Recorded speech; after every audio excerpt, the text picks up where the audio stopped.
Hello friends, I'll now discuss question number 10 of the chapter States of Matter.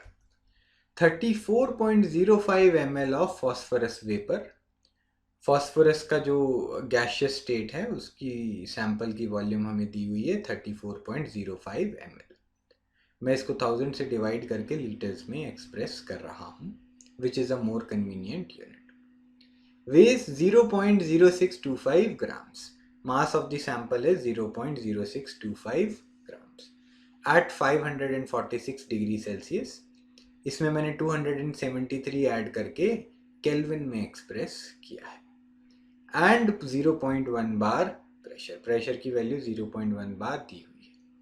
What is the molar mass of phosphorus? Phosphorus जो आपका substance है उसका molar mass क्या होगा? तो जब भी डेंसिटी या मोलर मास की बात की जाए तो इक्वेशन ऑफ स्टेट को PV is equal to NRT लिखने की बजाय हम लोग PM not is equal to rho R T लिख सकते हैं. Where P stands for pressure, M not stands for molar mass of the gas, rho stands for density, R is the universal gas constant and T is the temperature.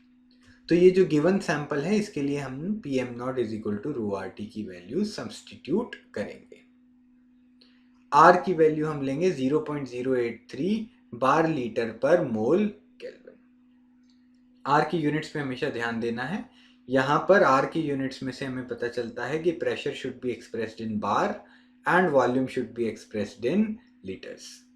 Quantity of substance should be expressed in moles and temperature should be expressed in Kelvin. So PM naught is equal to rho RT.